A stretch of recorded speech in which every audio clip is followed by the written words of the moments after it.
मेरे प्यारे देशवासियों, राष्ट्र के निर्माण में आज हमारी बहनों बेटियों का योगदान हम सब के लिए बहुत बड़ा प्रेरणा का कारण बना हुआ है। फाइटर जेट हो या सिविल एविएशन, हमारी बेटियां सबसे आगे दिखाई दे रही है।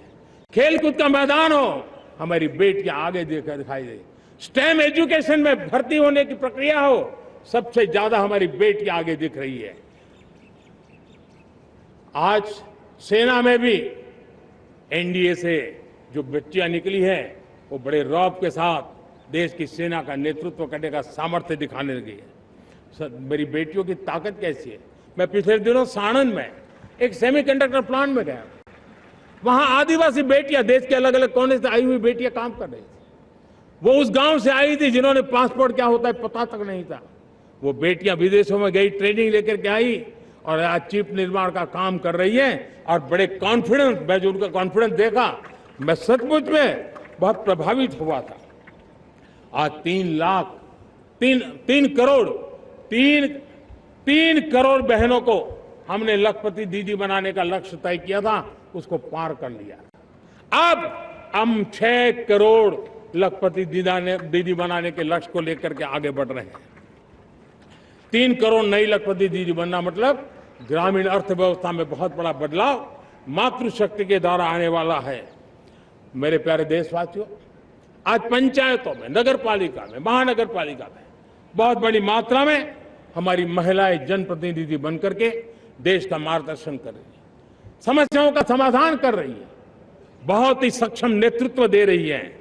और इसी को ध्यान में रखते हुए हमने पार्लियामेंट में नारी शक्ति वंदन अधिनियम पारित किया था, लेकिन किसी न किसी कारण से राजनीति के अखाड़े में पिछले 40 साल से ये सपना हमेशा राजनीतिक अखाड़े का शिकार हो गया है। मैं देश के सभी राजनीतिक दलों से आज लाल किले की प्राचीर से तिरंगे झंडे की छाया में खड़े होकर के प्रार्थना करता हूं, आग्रह करता हूं,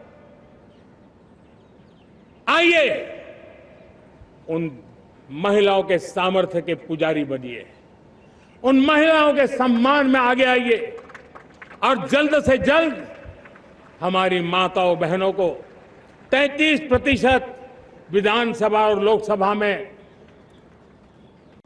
उनको प्रतिनिधित्व मिले। वे भारत की नीति घड़तर के अंदर अपना योगदान दे। समय की मांग है और मैं सभी राजनीतिक दलों से फिर से आग्रह करता हूं, आइए महिला आरक्षण लागू करके महिला सम्मान में आप भी जुड़िए, आप भी यश लीजिए, आप भी क्रेडिट लीजिए, लेकिन मेरी माताओं बहनों को हक दीजिए। मेरे प्यारे देशवासियों, विकसित भारत का संकल्प तभी पूरा होगा जब विकास अंतिम व्यक्ति तक पहुंचेगा। 2014 से पहले सिर्फ 25 करोड़ लोगों के पास सोशल सिक्योरिटी का कवर था, सिर्फ 25 करोड़ के पास। साथियों, पिछले 5-7 दशक में सिर्फ 25 करोड़, हमने एक दशक के भीतर 100 करोड़ देशवासियों को सोशल सिक्योरिटी का कवच दिया है। आयुष्मान भारत योजना से 70 साल की उम्र के बुजुर्गों से भी आज 5 लाख रुपए तक मुफ्त दवाई की व्यवस्था हो रही है। करोड़ों परिवारों को इसके कारण बहुत बड़ी सुविधा मिली है। और इस आयुष्मान कार्ड के कारण 2 लाख करोड़ रुपया जो दवाई और ऑपरेशन के पीछे खर्च होना था, वो मेरे परिवारों के बच्चे हैं। वो गरीब परिवार है, वो मध्यम वर्ग के परिवार है, उनको इतनी बड़ी। मेरे प्यारे देशवासियों, आज मुझे एक काम के लिए आपकी मदद चाहिए। मैं आप सबसे एक मदद मांग रहा हूं। सभी नौजवानों से मैं चाहता हूं कि आप इसका नेतृत्व करिए।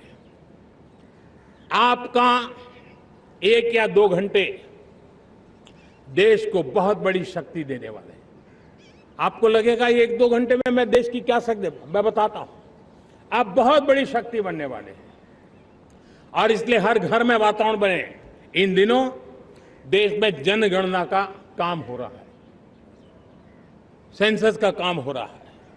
गिनती चल रही है और गिनती सिर्फ आंकड़ों से बात बनती नहीं है, उसकी बारीकियों से नीतियां बनती हैं, योजनाएं बनती हैं, देश आगे बढ़ने की अपनी रूपरेखा तैयार करता है और इसलिए सटीक जानकारियां होना बहुत जरूरी है।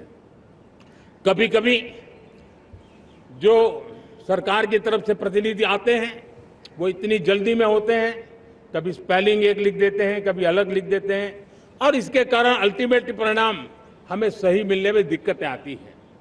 अब जब टेक्नोलॉजी अवेलेबल है और इस बार निर्णय किया है, आप स्वयं भी जनगणना में अपनी जानकारियां अपने मोबाइल फोन से भर करके दे सकते हैं।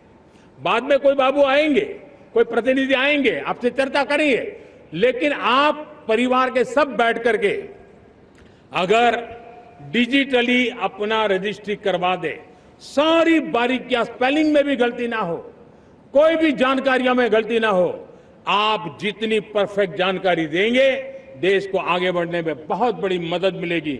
और इसलिए मैं देश के नौजवानों को कहता हूं कि आप अपने परिवार के लोगों को बिठा करके पूरे फॉर्म को समझिए, पहले कागज पे फॉर्म को भर दीजिए, कोई गलती है तो करेक्ट कर लीजिए और फिर टेक्नोलॉजिकली उसको डिजिटली इसको अपलोड कर दीजिए। आप देखिए इतना बड़ा काम देश कर लेगा और देश का समय और शक्ति सही काम के लिए उपयोग आएगा।